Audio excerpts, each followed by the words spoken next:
इतनी कथा को सुन करके वनिता पुत्र श्री गरुण जी महाराज भगवान नारायण से प्रश्न करते हैं गरुणवाच कि मुस्मकीं क्रियाम सर्वाम वद सुकृतिना मम कर्तव्या सा यथा पुत्रैष तथा च कथय प्रभो। गरुण जी ने कहा, हे प्रभु, पुण्यात्माओं की सारी पारलौकिक क्रियाओं के संबंध में फिर आप हमको बताइए कि पुण्यात्मा का पारलौकिक कर्म कैसे किस विधि से किया जाए। पुत्रों को जिस प्रकार क्रिया करनी चाहिए उसे उसी प्रकार आप हमसे बताने की कृपा करें। श्री भगवान वाच, भगवान बोले, साधु भ्रष्टम त्वयादार्च मनुषाणाम हिताय वै धार्मिका हम ते कृत्य तत्सर्वं कथयामि ते।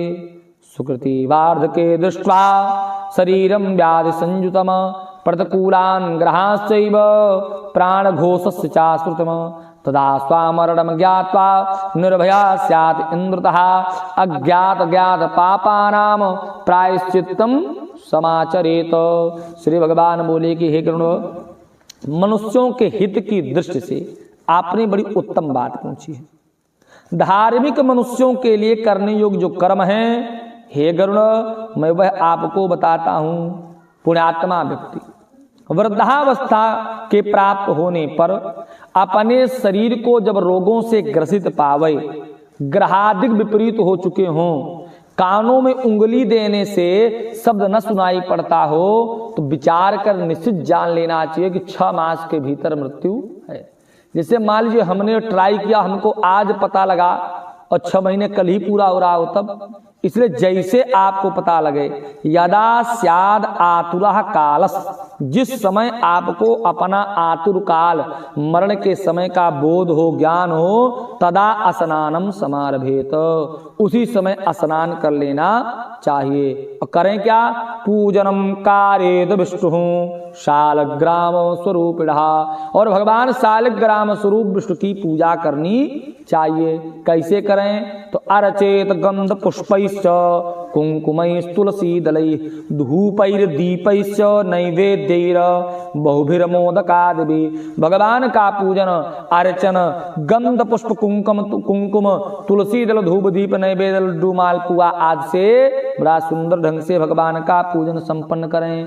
और दत्वाच दक्षिणाम विप्रान नैवेद्यैव भोजेत, ब्राह्मण को दक्षिणा प्रदान करें, भोजन करावें। और अष्टाक्षर जपेन मंत्रम द्वादशाक्षर में बचा, अष्टाक्षर या द्वादशाक्षर मंत्र का जप करें।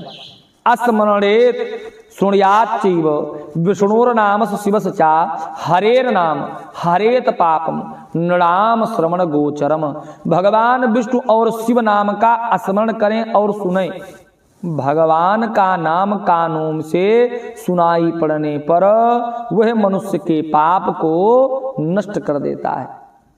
रोगी के समीप आकर के जो उसके बंधु बांधव रुदन करते हैं, बहुत अश्रुपात करते हैं, वो उसके बंधु बांधव नहीं है। सत्य में भगवान कहते हैं, रोगणो अंतिकाम सामासाध्य अंतिकाम आसाध्य सोच नियम न बांधवई है। जो रोगी व्यक्ति के पास पहुंच करके बहुत सोच करते हैं, रुदन करते हैं, विलाप करते हैं, वो उसके बंधु बांधव नहीं है। कौन है? असमरणीयम पवित्रम में नामधेय मुर्मु। हे गरुण जी, जो हमारे पवित्र नामों का बार बार उच्चारण करते हैं उस रोगी के पास जा करके, वही उसके सत्य के बंधु बांधव हैं। गरुड़ ने कहा, महाराज आपके कौन से नामों का? तो बताया कि मत्स्य कूर्मो वराहास्य नारसिंहस्य वामनः रामो रामस्य कृष्णः बुद्धा कलकी तथैव च। जो भगवान के नाम कौन से नाम?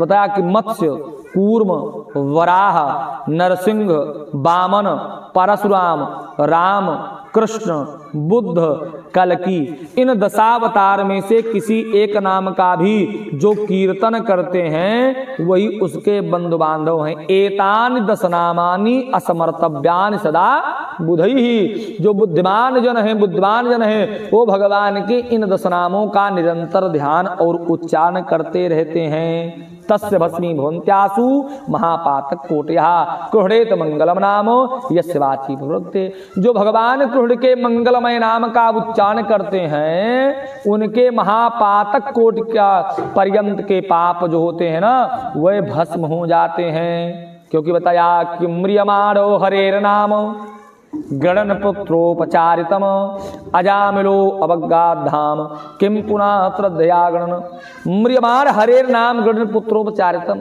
अजामिल जैसा जो गणिका में वैश्या में रत हो गया ऐसा ध्यान जीव यदि मरते समय गलती से भगवान के नाम का उच्चारण कर लेता है और भगवान उसका उद्धार कर देते हैं तो जो भक्ति से भाव पूर्वक भगवान के नाम का उच्चारण करेगा भगवान उसका उद्धार कर देंगे।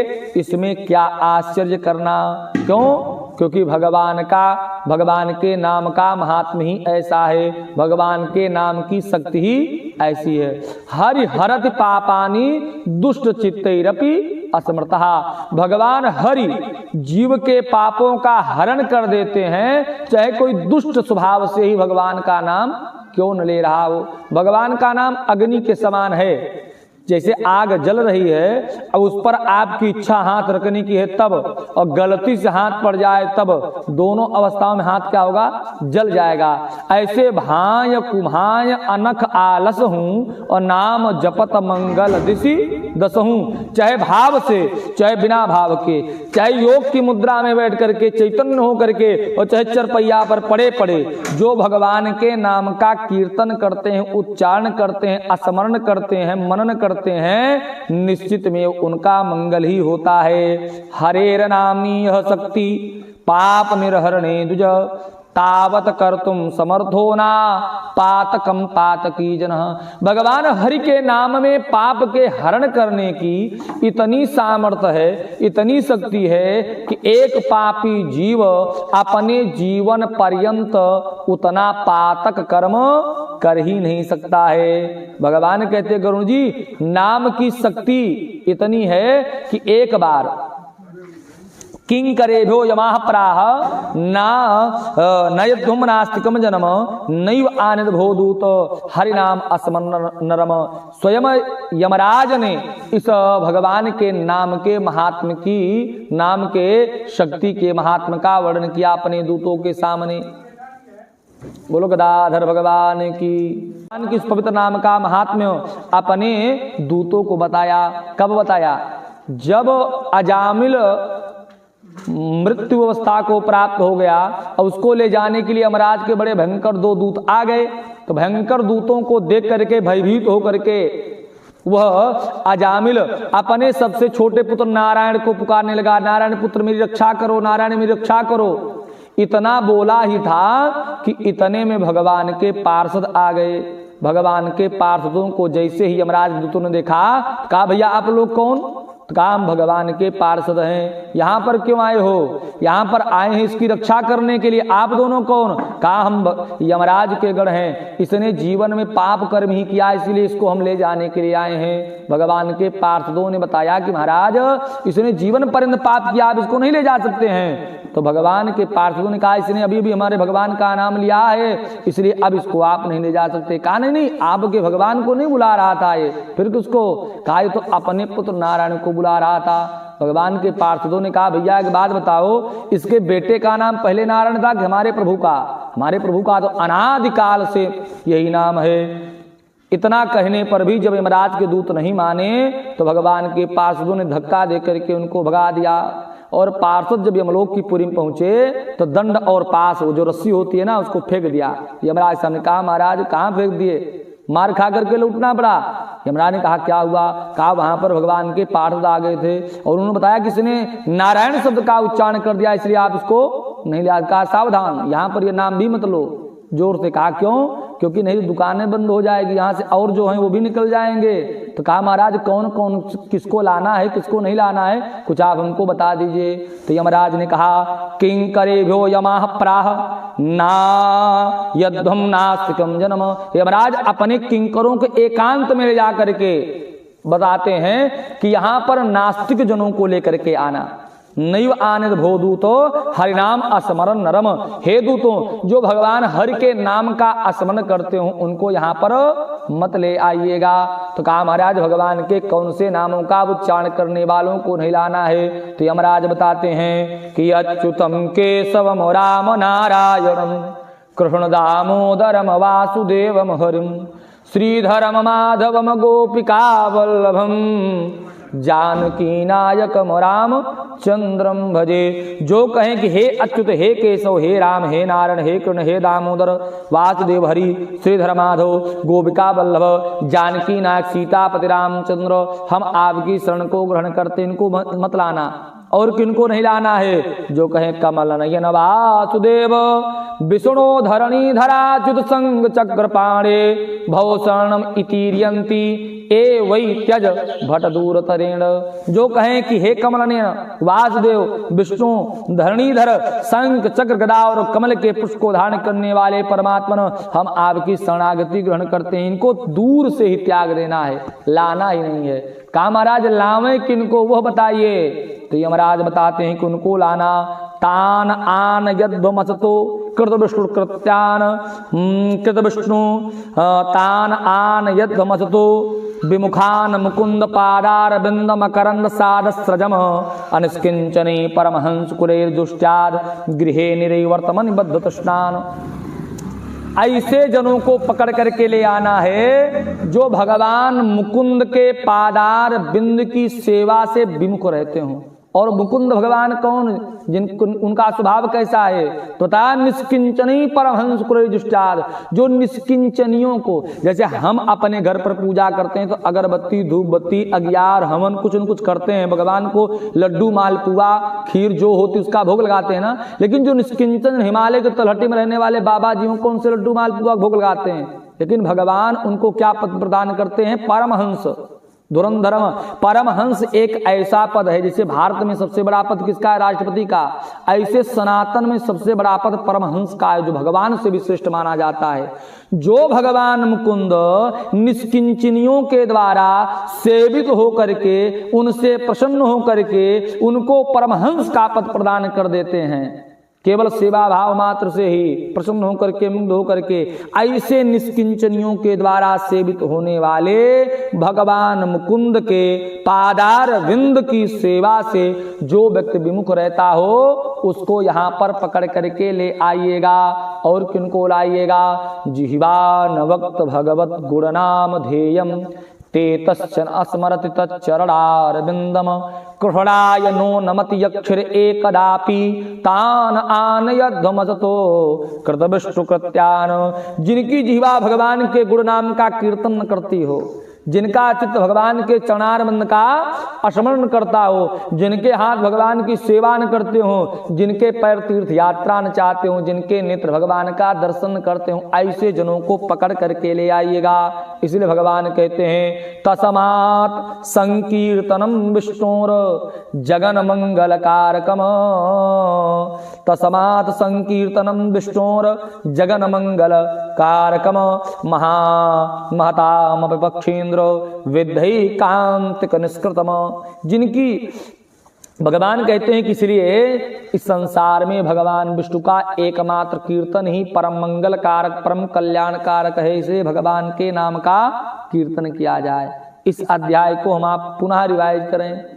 इस अध्याय में गरुण जी ने प्रश्न किया जीव को अंत समय धर्मात्मा जीव करना क्या चीज? भगवान ने क्या बताया? जीव को जब अपने आतुरकार मरण के समय का ज्ञान हो जाए तब क्या करें? भगवान नारायण शालिग्राम की पूजा करें, भगवान की पूजा के पश्चात ब्राह्मण को दक्षिणा प्रदान करें, भोजन करावें और अष्टाक्षर द्वादशाक्षर मंत्र का जप करें, भगवान विष्णु का ध्यान करें और फिर क्या करें?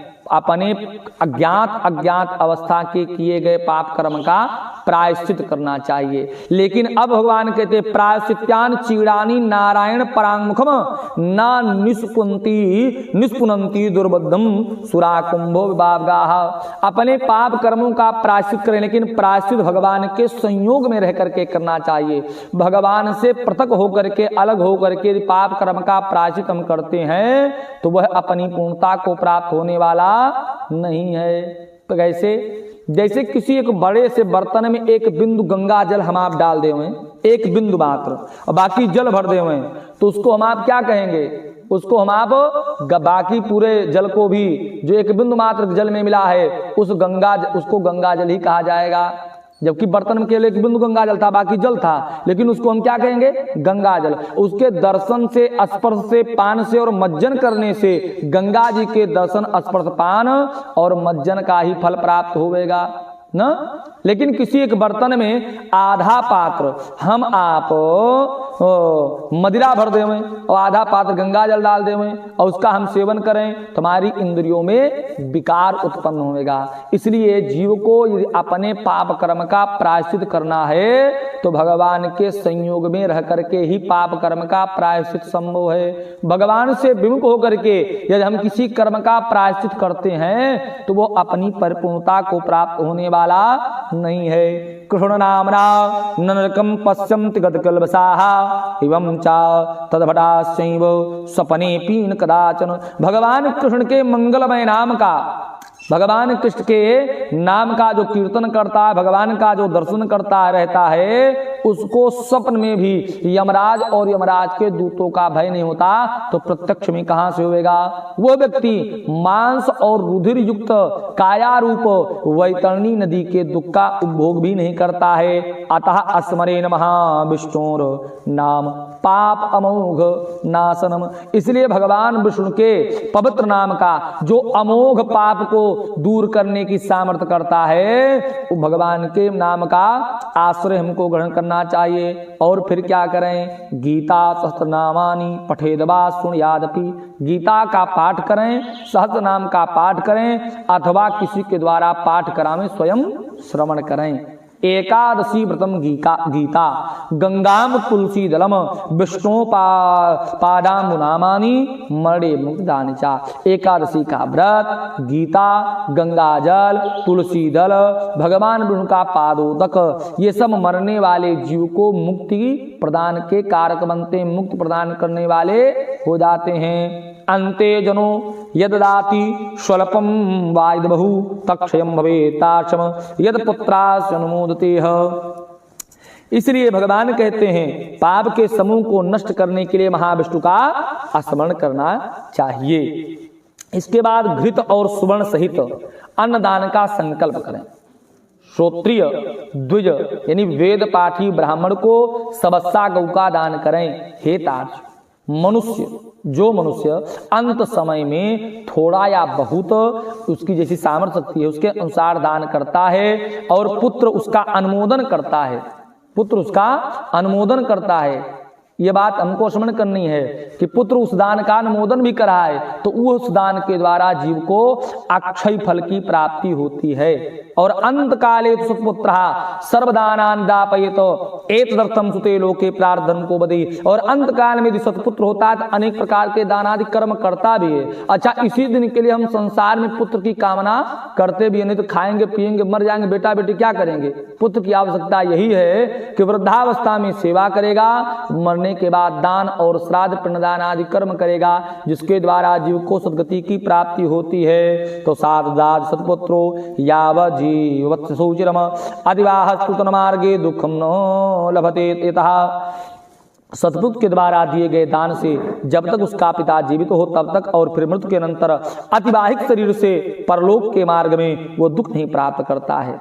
अच्छा, पिताजी के या किसी व्यक्ति के मरण के समय ये जो दान कर्म का भगवान वर्णन कर रहे हैं, अंत काल में बहुत दान का भगवान जो जोड़ दे रहे हैं, इससे लाभ क्या होने वाला है तो भगवान उसका भी वर्णन करते हैं। कहते हैं कि आतुरे चोपरागे चा द्वयम दानम विशिष्यते अतो अवश्यम प्रदातव्यम अष्टदानम तिलादिकम। आतुर काल माने मरण का समय और पराग माने ग्रहण काल, और दोनों पराग यानी सूर्य ग्रहण और चंद्र ग्रहण तथा मरण के समय हम जो दान करते हैं उस दान का फल, वह दान का फल अंत समय में किए गए दान के बजाय 100 गुना अत्यधिक फल प्रदान करता है। इसलिए ग्रहण काल के समय और मरण के समय अधिक से अधिक दान करने का विचार करना चाहिए या अधिक से अधिक दान आदि कर्म करना चाहिए। अतो अवश्यम प्रदातव्य अष्टदानम तिलादिकम, इसलिए मरने के समय अवश्य ही तिलादि अष्टमहादान करने चाहिए। अष्टमहादान में तिलालोहम हिरण्यम चा करपासो लवणम तथा सप्तधानम चितिर्गावो एकैकम पावनम समृतम। बताया कि तिल, लोहा, सोना, कपास, नमक, सप्तधान, भूमि और गाय, इनमें से ये आठों महादान हो ना, तो एक एक भी दान करने से निश्चित ही जीव को सद्गति की प्राप्ति होती है। एतद् अष्टमहादान महापातक नाशमी, आठों महादान महापातक को नाश करने वाले हैं, अतः अंतकाल में इसे अवश्य करना चाहिए। इन दानों का जो उत्तम फल है गरुण जी, अब आप वह सुनिए कि मम स्वैत समुद्भूता पवित्रा त्रिविधास्तिलाः असुरा दानवा दैत्या तृप्यन्ते तिलदानतः। तीनों प्रकार के जो तिल होते हैं, काला, भूरा और सफेद, ये भगवान के पसीने के मल से उत्पन्न हुए हैं, इसलिए इसके दान करने से असुर, दानव और तिल के दान करने से दैत्य सब तत्व हो जाते हैं। स्वैत, कृष्ण और कपिल, तीनों रंग के तिल का दान करने से वाणी, मन और शरीर के द्वारा किए गए त्रिविध जो पाप होते हैं, इन पापों का पूरा समूह नष्ट हो जाता है। लौहदानम दातव्यम भूमियुक्तेन पाणिना यम सीमान प्राप्नोति न खेत वर्तमनि। लोहे का दान भूमि पर हाथ रख करके देना चाहिए। ऐसा करने से जीव को यम की सीमा में प्रवेश नहीं करना पड़ता है। पाप कर्म करने वाले व्यक्तियों का निग्रह करने के लिए यम के हाथ में कुल्हाड़ी, कुठार, छुरा आदि आयुध जो भी हैं, ये सब लोह के हैं, इसलिए यमराज के आयुधों को संतुष्ट करने के लिए यह अर्थात लोहे का दान करना चाहिए। इसलिए यमलोक में सुख देने वाले लोह का दान अवश्य करना चाहिए।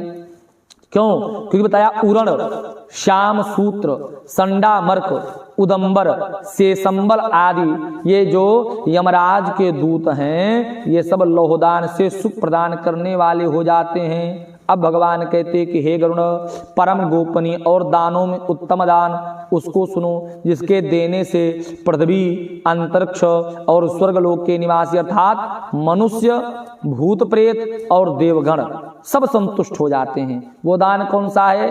ब्रह्माद्या ऋषभो देवा धर्मराजो सभासदाः स्वर्ण दानेन संतुष्टा भवन्ति वरदायका। ब्रह्मा आदि देवता ऋषिगण और धर्मराज की सभा के जो सभासद हैं, ये सब स्वर्ण दान करने से संतुष्ट होकर के वर प्रदान करते हैं। इसलिए प्रेत के उद्धार के लिए स्वर्ण दान अवश्य करना चाहिए, जिसके प्रभाव से वह जीव चिरम बसेत सप्तलोके ततो राजा होएत इहि रूपवान धार्मिको वाग्मी श्रीमान अतुल विक्रमः। स्वर्ण के दान के प्रभाव से जीव मृत्यु के बाद भगवान के परम धाम को जाता है, सत्यलोक में बहुत समय तक निवास करता है और उसके पश्चात इस लोक में रूपवान, धार्मिक, वाकपटु, श्रीमान, अतुल पराक्रमी और राजा बनकर के जन्म प्राप्त करता है। इसलिए स्वर्णदान अवश्य करना चाहिए। इसके पश्चात रुई का दान करें। रुई के दान से यम के दूतों का भय नहीं होता है। नमक का दान करने से यम का भय नहीं होता है। लोहा, नमक, कपास, तिल और स्वर्ण के दान से यमपुर के निवासी चित्रगुप्ता सब संतुष्ट हो जाते हैं। फिर क्या करें? कौन सा दान? सप्तधान्य का दान। सप्तधान्यों प्रदानेन प्रीतो धर्मध्वजो भवेत अतुष्टा भवन्ति ये अन्येपि तुद्भार दुष्टाः। व्रीहिमयो यो गोधूमा मुद्गा मासा प्रिंगभा चाणकः सतमा गेया सप्तधान्यदाहृतम प्रदीम सस्य संपूर्णा यो दाति जाते साप्तभोने पूज्यमानः सुरासुरैः। भगवान कहते गरुण जी, सप्तधान्य का दान करने से, सप्तधान्य के दान करने से धर्मराज की प्रीति प्राप्त होती है। बताया कि धान, जौ, गेहूं, मूंग, उड़द, काकुन और कंगनी और सातवां धान्य है चना, ये सप्तधान्य कहे गए हैं। जो व्यक्ति सप्तधान्य का दान करता है उसके प्रभाव से उसको धर्मराज की प्रीति प्राप्त होती है। इसके बाद फिर बताया कि जो कोई व्यक्ति गोचर्म प्रमाणेन, मतलब जहां पर गाय अपने बछड़े के साथ सकुशल पूर्वक बैठ सके उसको गोचर्म प्रमाण पृथ्वी कहा जाता है। गोचर्म मात्र पृथ्वी का भी भूमिका विधान पर सत्पात्र को दान देता है, वो ब्रह्म हत्या के पाप से मुक्त होकर के पवित्र हो जाता है। लेकिन हे गरुण जी, यह दान केवल राजाओं के लिए बताया गया है, क्योंकि राजा राज्य में अपनी सीमा का विस्तार करने के लिए पड़ोसी राजा से युद्ध करते थे। युद्ध में हजारों करोड़ों कभी कभी लाखों करोड़ों सैनिकों की हत्या हो जाती थी, तो उस हत्या का दोष राजा पर आता था और राजा उस हत्या के दोष से, पाप से मुक्त होने के लिए पृथ्वी का दान करते थे। अन्य लोग जो हैं, भगवान कहते हैं उनके लिए गोदान ही श्रेष्ठ है। तस्माद भूमीश्वरो भूमिदान में प्रदापेत अन्येषां भूमिदानार्थम गोदानम कृतमया। जो भूपति होकर के यानी राजा होकर के पृथ्वी का दान नहीं करता है उसका मंगल नहीं होता है। अन्य लोग जो हैं उनके लिए भूमिदान की अपेक्षा करते गोदान ही श्रेष्ठ कर है। ततो अंतेर्धेनु दातव्यारुधेनु प्रदापेत ऋणधेनु दाता मुक्ति प्रदापयेत। इसलिए अंत समय में रुद्रधेनु, ऋणधेनु और मोक्षधेनु का दान करना चाहिए। दद्याद वैतरणी धेनु विशेष विधनाखग, और विशेष प्रकार से वैतरणी धेनु का दान करना चाहिए। वैतरणी धेनु के दान करने से जीव के आदि भौतिक, आदि दैविक और आध्यात्मिक ताप, कायिक, वाचिक और मानसिक यानी मन, वचन और कर्म के द्वारा किए गए सारे पाप से जीव मुक्त हो जाते हैं। बालचे यच्च कौमारे यद पापे यौन कृतम भयः प्रणतो यच्च जन्मान्ते स्वरूपे यन्निसायाम यथा प्रातर्यन मध्याह्न अपराह्नयो संध्योर कृतम यत्कृतम पापम कायेन मनसा गिरो दत्पाधेनु कृतवापि कपिलां क्षीरसंयुतां शोपस्करां स्वस्सां च तपोवृत्त समन्विते। बाल्यावस्था में, कुमार अवस्था में, युवावस्था में, वृद्धावस्था में अथवा किसी अन्य जन्म में, रात में, प्रातः काल, मध्याह्न के समय, अपराह्न में, दोनों संध्या काल में शरीर, मन और वाणी से जो पाप किए जाते हैं वह सभी पाप तपस्या और सदाचार से युक्त वेदविद ब्राह्मण को उपस्कर सहित दान सामग्री के सहित सबस्सा और दूध देने वाली यदि कपिला गाय का एक बार दान दें तो सारे पाप नष्ट हो जाते हैं। दान में दी गई वह गौ अंत काल में व्यक्ति का संचित पापों से रक्षण करती हुई उद्धार करती है। तो भगवान ने क्या बताया कि जब जीव का अंत समय आ जाए तो भगवान शालिग्राम का पूजन करें, भगवान के पूजन पश्चात भगवान के अष्टाक्षर द्वादशाक्षर मंत्र का जप करें, एकादशी का व्रत, गंगा जी के जल का पान और अंत में भगवान शिव और विष्णु के नाम का जो स्मरण करता है उसका मंगल होता है। फिर अंत में भगवान ने कहा कि स्वर्ण आदि अष्टमहादान किए जाएं। अष्टमहादान में गोदान का भगवान वर्णन करते हैं। गोदान में कितनी गौओं के दान करने से जीव का मंगल होता है तो भगवान बताते हैं एक गौ स्वस्थ चित्तस्य आतुरस्या गोसतम सहस्त्रम म्रियमाणस्य दत्तम चित्तवर्यतम। एक ही गाय का दान कीजिए, लेकिन जब आप स्वस्थ चित्त हो, शरीर में कोई रोग न हो, इंद्रियों में कोई विकार न हो तो एक गाय का आप दान कर दीजिए तो उतना पुण्य मिलेगा जितना बीमार होने पर 100 गाय के दान देने से मिलता है। और बीमार होने पर 100 गायों के दान देने जितना फल मिलता है उतना म्रियमाण यानी मरण धर्मा व्यक्ति के आतुर काल के समय 1000 गौओं के दान देने से मिलता है। इसलिए एक ही गाय का दान करें, लेकिन स्वस्थ चित्त अवस्था में कर देना चाहिए। ये दान दिया किसको जाए तो पात्रे दत्तम चेत दानम तन लक्ष्य गुणितम भवेत धातु फलम अनंतम स्यान पात्रस्य प्रतिग्रह। किसी सुपात्र व्यक्ति को दान दिया जाएगा तो लक्ष्य गुना फल प्राप्त होता है और दाता को अनंत फल का फल प्राप्ति होती है और दान देने वाले को तो यह फल मिला। और जो यदि पात्र व्यक्ति है दान लेने वाला तो उसको प्रतिग्रह जन्य दोष नहीं लगता है। स्वाध्याय हवन करने वाला तथा दूसरे द्वारा पकाए गए अन्न को न खाने वाला अर्थात स्वयं पाकी ब्राह्मण रत्न से परिपूर्ण पृथ्वी का दान लेवेगा तब भी उसको प्रतिग्रह दोष नहीं लगता है। अब यह एक गाय का दान किया जाए स्वच्छित अवस्था में तो और किसी सुपात्र भक्त को दान दिया जाए। आगे भगवान एक बात और बताते हैं एक गौ एका हेकस दातव्यम बहुनाम न कदाचन। एक गाय का दान एक ही व्यक्ति को करना चाहिए। उसका सविक्रीता विभक्तावादाहत्य सप्तम कर्म उसको बेच करके 2-4 में उसका विभाजन नहीं करना चाहिए। ऐसा करने से दान कर्ता के 7 पीढ़ी तक के पितरों का अधा पतन हो जाता है। भगवान कहते गरुण जी कहता यामया पूर्व तौ बैतरणी नदी तस्या उद्धरणोपायम गोदानम कथयामिते। मैंने पहले आपको बैतरणी नदी कहा था का इतिहास कहा था। अब उसको पार करने का उपाय कहता हूँ। कृष्णाम वा पाटलाम वापी धेनुम कुर्याद अलंकृताम स्वर्ण सिंगी रूप्याक्रीम कांस पात्रप दोहिनीम कृष्णवस्त्रयुगक्षन्नाम कंठ घंटा समन्विताम करपासो पर संस्थाप्य ताम्र पात्रम सेलकम यम हेमम से तत्र लहुदंडो समन्वितम कांस पात्रे घृतम कृत्वा सर्वं तस्योपरि निषेत। काले अथवा लाल रंग की गाय हो, सोने की सींग, चांदी का खुर, कांसे का दोहन पात्र देवें, काले रंग के वस्त्र से आच्छादित करें गाय को, उसके गले में घंटा बांधें, कपास के ऊपर वस्त्र सहित आम्र पात्र को स्थापित करके वहां लौह दंड सहित सोने की यमराज की मूर्ति स्थापित करें, कांसे के पात्र में घृत रख करके यह सब ताम पात्र के ऊपर रखें। इक्ष की नौका बनावें, रेशमी वस्त्र से उसे बांध करके भूमि पर गड्ढा खोदें, उसी में जल भर करके वह ईख की नाव उसमें डाल देवें। उसी के पास समीप सूर्य की देह से उत्पन्न गाय को खड़े करके शास्त्रीय विधान से उस गाय का पूजन करें और दान संकल्प करें। उस ब्राह्मण को, एक ब्राह्मण को अलंकार वस्त्र आदि दान दें। गंध पुष्प अक्षत आदि से विधान पूर्वक गाय की पूजा करने के पश्चात गाय की पूंछ को पकड़ करके संकल्प पूर्वक वह गाय ब्राह्मण को दान करनी चाहिए। बहुसागर मग्नानाम शोकताप और दुखिनाम त्राता तुम हे जगन्नाथ शरणागत वत्सलम। और प्रार्थना करें, हे जगन्नाथ, हे शरणागत वत्सल, बहुसागर में डूबे हुए शोक संताप की लहरों से दुख प्राप्त करते हुए जनों के आप ही रक्षक हैं। हे ब्राह्मण श्रेष्ठ, विष्णु स्वरूप भूमिदेव ब्राह्मण देवता, आप मेरा उद्धार कीजिए। मैंने दक्षिणा के सहित यह बैतरणी रूपणी गौ आपको दिया है, आपको नमस्कार है।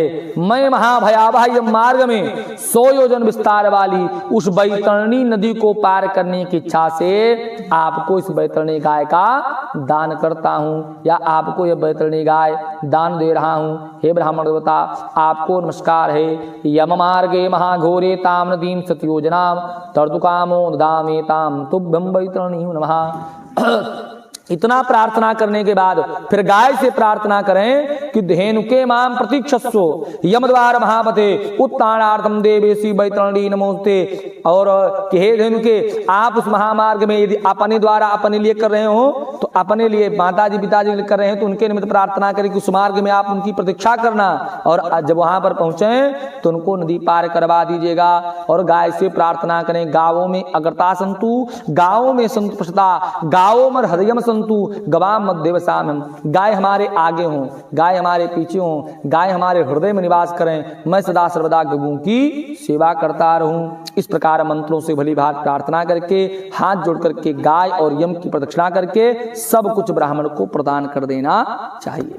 हे खगराज, इस विधान से जो बैतरणी धेनु का दान करता है वो धर्मार्थ से धर्मराज की सभा में जाता है। शरीर की स्वस्थावस्था में ही बैतरणी विषयक व्रत का आचरण कर लेना चाहिए। बैतरणी पार करने की इच्छा से विद्वान को बैतरणी गौ का दान करना चाहिए। हे खग, बैतरणी गौ का दान करने से महामार्ग यमराज के मार्ग में वो बैतरणी नदी नहीं आती। इसलिए सर्वदा पुण्यकाल में गोदान करना चाहिए। तो पुण्यकाल कौन सा? यदि अपने जीते जी करना चाहें तो क्या है? तो बताया कि गंगा सर्वतीर्थेषु ब्राह्मण अवतेषा चंद्र सूर्योपरागेषु संक्रांतो दर्शवासरे अयने विश्वे चुवती पाते युगासु अन्य पुण्यकालेषु दद्यात् गोदान उत्तम। बता, गंगा सभी तीर्थों में, ब्राह्मण के निवास स्थान में, चंद्र और सूर्य ग्रहण के काल में, संक्रांति में, अमावस्या तिथि में, उत्तरायण और दक्षिणायन तथा कर्क और मकर संक्रांतियों में, विषु माने अर्थात जिस दिन और रात्रि दोनों बराबर होते हैं, व्यतिपात योग में, जुगात तिथियों में और अन्य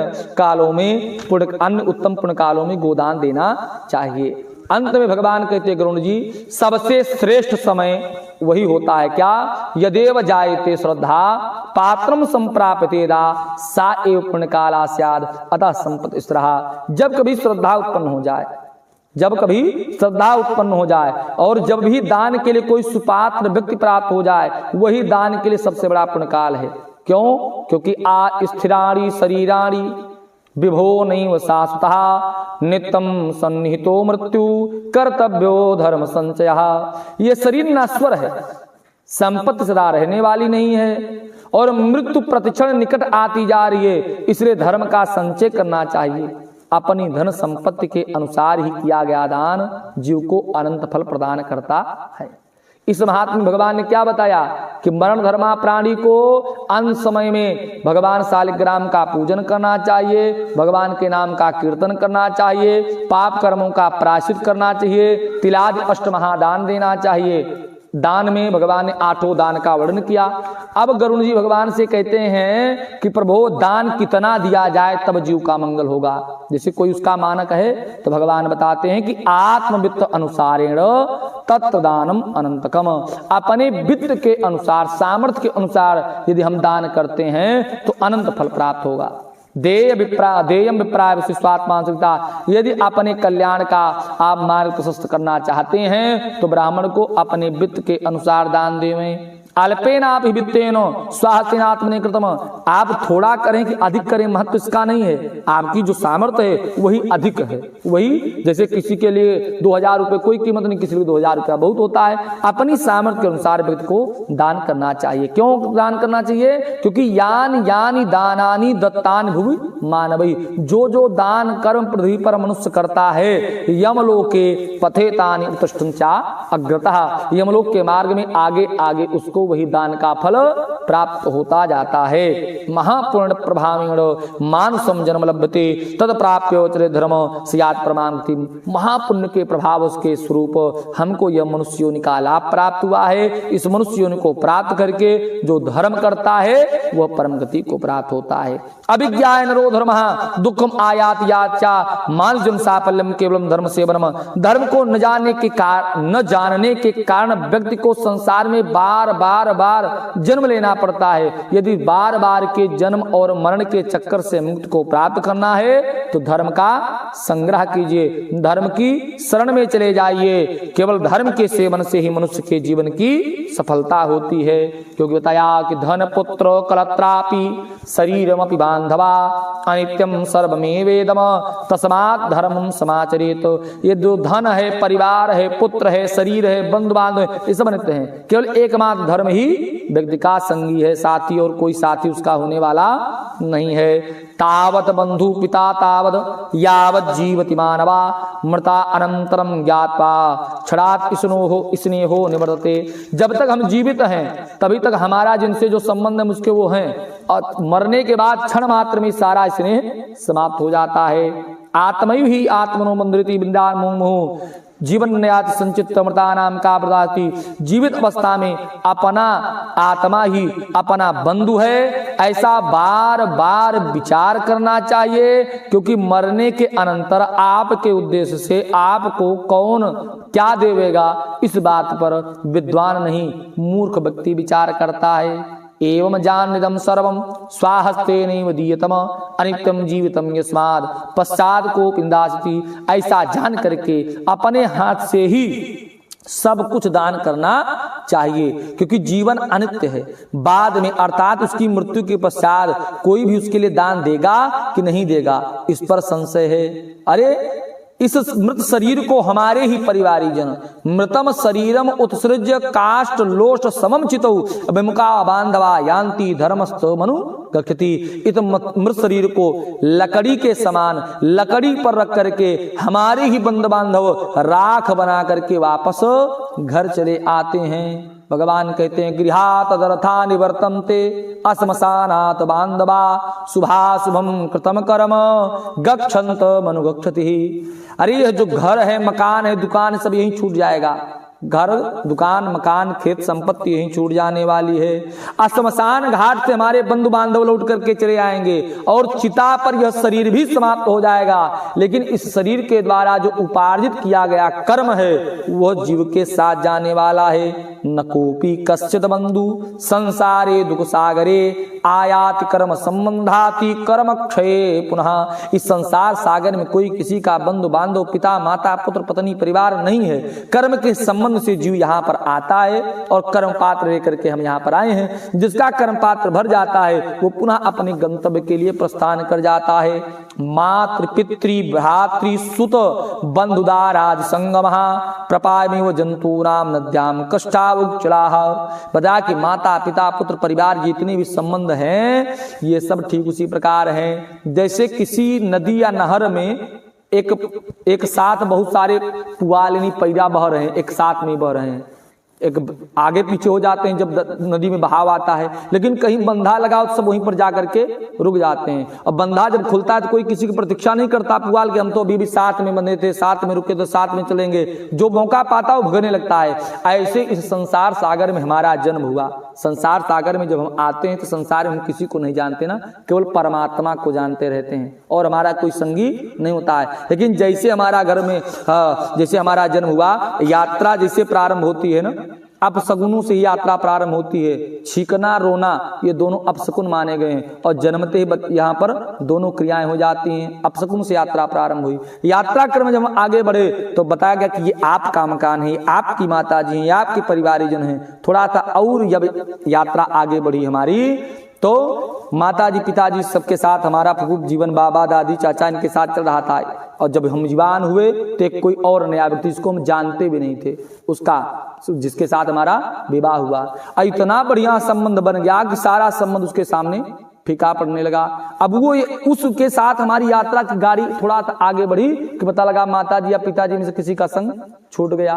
लेकिन हम किसी की प्रतीक्षा नहीं करें ना, जीवन में आगे बढ़ते चले जा रहे हैं। इधर छूटे उधर कुछ न कुछ बबुआ बबुई, कुछ किसी का जन्म हो गया, उसका यात्रा गाड़ी और आगे बढ़ी, उनमें से भी किसी का संग छूट रहा है। कोई आ रहा है कोई जा रहा है, कोई आ रहा है कोई जा रहा है। क्या किसी के बिना हम जीवन जीना बंद कर दिए? नहीं बंद कर रहे हैं। तो ऐसे हमारे ना रहने पर भी हमारे बिना कोई जीवन जीना बंद करने वाला नहीं है। इसलिए आप अपना मंगल चाहते हैं, आप अपना कल्याण चाहते हैं तो अपने हाथ से ही धर्म का संचय कर लीजिए। तो महाराज दान कर्म किया जाए तभी जीव की सदगति होगी। भगवान ने कहा निश्चित किया जाए। तो कितना दान किया जाए? अपने वित्त के अनुसार दान किया जाए ना। अपने वित्त के अनुसार हम दान करें तो कब तक दान करें, कब तक दान करने का अधिकार है? तो भगवान अब उसका वर्णन करते हैं। आत्मयत्नं धनम यावत तावद विप्रम समर्पयेत पराधीने धने जाते नहीं किंचित वक्रेत। बताया कि जब तक धन का अर्जन आप स्वयं कर रहे हो, परिवार का स्वामित्व मुखियागिरी आपके पास में हो, तब तक खूब दान कीजिए, खूब कथा कीजिए, खूब भंडारा कीजिए, खूब दान कर्म करते रहिए गए। लेकिन पराधीने धने जाते, जब धन पराधीन हो जाए, स्वामित्व बच्चों के पास चला जाए तो चारपाई पर बैठ करके केवल राम राम राम राम करते रहिए। नहीं किंचित उसे थोड़ा सा भी दान करने के लिए विचार भी जीव को नहीं करना चाहिए पराधीन धन हो जाने के बाद। अच्छा यदि हमने मान लीजिए कर ही दिया, जबरदस्ती हमने दान किया अपने बच्चों से, हम कहे कि हमको दीजिए ही दीजिए 50,000 रुपया, हमको ये करना ही करना, जबरदस्ती करेंगे तब क्या होगा? तो भगवान कहते पूर्व जन्म कृता दानात् तत्लब्धम धनम बहु तस्मादेव प्रज्ञा धर्मार्थम दीयताम। तो हम जो पूर्व में धर्म किए थे ना वो भी सब निष्फल हो जाएगा। भाई आपका समय था तो किसी ने आपको रोका था, किसी ने नहीं हाथ पकड़ाना, तो अब जबरदस्ती क्या करें? अच्छा हमारी स्थिति क्या है? जब हम युवान होते हैं, धन कमा रहे होते हैं ना, तो हम विचार करते हैं कि अपने बच्चे को हम पढ़ाएंगे लिखाएंगे, जब अवसर बन जाएगा तो बुढ़ौती में केवल दान तो करना है हमको। अच्छा जब हम बूढ़े हो गए, हमारा बचवा जवान हो गया ना, तो उसको भी तो बच्चा हो चुका है, उसने हमसे ट्रेनिंग ले ली है, अपने बच्चे को पढ़ाने लिखाने में लग गया, हमको क्यों दान धर्म कराएगा? यदि हमने अपने माताजी पिताजी को दान धर्म तीर्थ यात्रा कराई होगी तो हमारा बच्चा हमसे करवावेगा। यदि हम जबरदस्ती करते हैं तो दान का फल मिलने वाला नहीं है। इसलिए धर्म अवश्य किया जाए, धर्म अपने हाथ से किया जाए और समय रहते धर्म कर लेना, दान कर लेने से ही जीव का मंगल होने वाला है। धर्म क्यों करना चाहिए? क्योंकि धर्म प्रजायते अर्थस्य, अर्थस्य काम अभिजायते धर्म एवं अपवर्गाय तस्मात् धर्मम आचरेत। तो धर्म करने से अर्थ आता है और जब अर्थ आता है तो कामनाएं पूर्ण होती हैं। जब कामनाएं पूर्ण होती तो मन एकाग्र होता है, जब मन एकाग्र होता है तो हम ध्यान करते हैं, ध्यान करते हैं तो योग क्रिया होती है और योग क्रिया होती है तब क्या मिलता है? मोक्ष मिलता है। लेकिन ये सब कब मिलेगा? जब हम धर्म करेंगे। तो महाराज धर्म किया जाए, धर्म कितना किया जाए, कितनी मात्रा में करें? तो भगवान कहते श्रद्धया धार्यते धर्मो नहीं बहुभिर धनराशि भी। धर्म जो किया जाए वो श्रद्धा से किया जाए। धन राशि खर्च करके जब हम धर्म करते हैं तो उससे फल होने वाला नहीं है। क्यों? क्योंकि भगवान का स्वभाव ही ऐसा है, निष्किंचना ही मुनिया श्रद्धावंतो द्वंद्वा। वो निष्किंचन मुनियों को फल प्रदान कर देते, जिसने कुछ नहीं चढ़ाया है तो आपके 1000 2000 5000 10,000 से भगवान आपको अधिक फल प्रदान करेंगे। ऐसा विचार करना मूर्खता है। धर्म काहे से होगा? धन से नहीं होगा, श्रद्धा से होगा। भाई जैसे पंडित जी के 2 जजमान, एक किसान और दूसरे का बहुत बढ़िया कारोबार चल रहा है, और दोनों के यहाँ पंडित जी सत्यनारायण जी कथा बाँचने के लिए जाएंगे तो पंडित जी दोनों के पुरोहित हैं, तो पंडित जी वही है ना, और कथा दोनों घर 5 अध्याय की होने वाली है। ये नहीं कि 2000 खर्च करेंगे तो 6 अध्याय 7 अध्याय कथा हो जाएगी, 200 वाले के यहाँ केवल 1 अध्याय कथा होगी, कथा 5 अध्याय होगी। पंडित जी भी वही हैं, मंत्र भी वही है, सालग्राम भी वही है, शंख भी वही है, सब कुछ वही। अंतर क्या है, जिसने 200 रुपया खर्च किया है, अगर भगवान के प्रति पंडित जी के प्रति उसका विश्वास उसकी श्रद्धा अधिक है तो 2000 जिसने खर्च किया उससे अधिक उसको फल मिल जाएगा।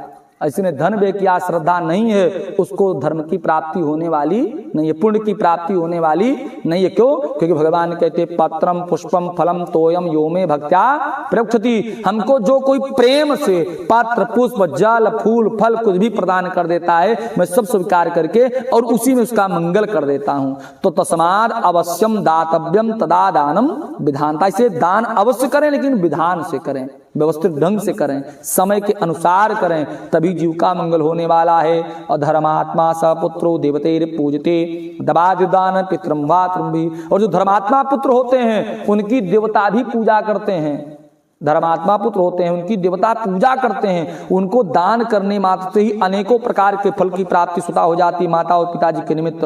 अब यहाँ पर गरुड़ जी भगवान से एक प्रश्न करते हैं कि प्रभु आप कह रहे हैं कि यदि योग्य पुत्र होता है तो माता जी के लिए पिताजी के लिए बहुत दान करता है, बहुत दान करता है, बहुत दान करता है। पुत्र ने पिताजी का ठेका लिया है क्या? वो पिताजी के निमित्त दान करेगा तो उसको क्या मिलेगा? तो भगवान कहते हैं उसको भी मिलेगा।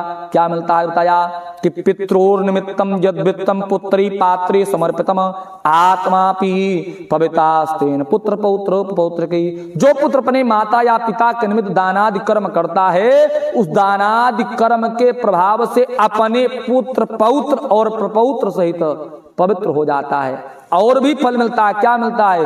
पितु सद्गुणम पूर्णम सहस्त्रम मातुरेव चा। कोई दान हम अपने निमित्त कर रहे हैं, अगर वही दान पिताजी के निमित्त करेंगे तो 100 गुना फल मिलेगा। सहस्त्रम मातुरेव चा, माता जी के निमित्त दान करने से 1000 गुना फल मिलता है। भागिन्याम 10 सहस्त्रम, बहन के निमित्त दान करने से 10,000 गुना फल मिलता है। सो दरे दत्तमक्षम, और भाई के निमित्त दान करने से अक्षय फल की प्राप्ति होती है, जो फल कभी छीण ही नहीं होता है। ना चयु उपद्रवा दातृ वा ना नरक यातना मृत्यु काले न च भयम यमदूत समुद्भवम। जो दानादि कर्म इस विधान से करते हैं भाई के निमित्त, उनके जीवन में बहुत सारे उपद्रव नहीं होते हैं, उनको नरक यातना नहीं मिलती है, उनको यमराज का भय। अच्छा, जैसे हमारा भाई हमारे साथ खड़ा है तो जीते जी हमको किसी का भय नहीं है। जो व्यक्ति हमारी तरफ दृष्टिपात करेगा कहेगा दोनों भाई खड़े होशियारी के साथ ना, तो जो भाई जीते जी भय का हरण कर देता है, यदि वह भाई जीवित रहा और हमारा प्रेम संबंध ठीक है तो मरने के बाद भी यमराज के भय को दूर करने का उपाय अवश्य कर देगा। इसलिए भाई के निमित्त दान आदि कर्म करने से अक्षय फल की प्राप्ति होती है। हम ये 2 4 5 भाई हैं और सभी भाइयों का जन्म एक ही माँ के उदर से हुआ है, एक ही माँ के कुछ सबका जन्म हुआ है। और उसमें से 5 भाइयों में 4 भाई खूब सुंदर शानदार गाड़ी में चलते हैं, बड़े बड़े भवन मकान में रहते हैं, और एक भाई यदि जीर्ण शीर्ण जीवन व्यतीत कर रहा है तो ऐसे भाइयों को धिक्कार है, ऐसे भाइयों को ब्रह्म हत्या जैसा दोष लगता है। भगवान कहते हैं यदि लोभान निक्षमति काले हाथों संके मृता सोचम तियेतर्वे कदरिया पापना खग। जीते जी नहीं, मरते समय जब बिल्कुल आतुर काल का समय हो चुका, मरने वाले हों और करें नहीं, केवल विचार मात्र कर ले में अपने भाई के अहित का, तो हे गरुड़, इनसे ज्यादा पापी संसार में और कोई हो ही नहीं सकता जो अपने भाई के अमंगल का, अपने भाई के अहित का विचार करते हैं। पुत्र पौत्र संभ्राता सुगोता स्मृति यक्षनाथवेदानम मृणातिन संस्या। अपने यहाँ जब महापात्र विदा होता तो पूरा परिवार जो कुल गोत्र वाले सब जाते हैं 10-5 रुपया देकर के विदाई नहीं करते हैं। यह कथा सत्यनारायण जी को होती तो वहां पर 10-5 रुपया जरूर जाकर के चढ़ाते हैं ना, इसको आत्मदान कहा जाता है। ये दान जो नहीं करते हैं उनको ब्रह्महत्या का दोष लगता है। स्थिर गरुण पुराणे सारद्वारे आत्मदान प्रणामष्ट महात्म्य नारायण चरण कमल अर्पणमस्तु। बोल गदाधर भगवान की।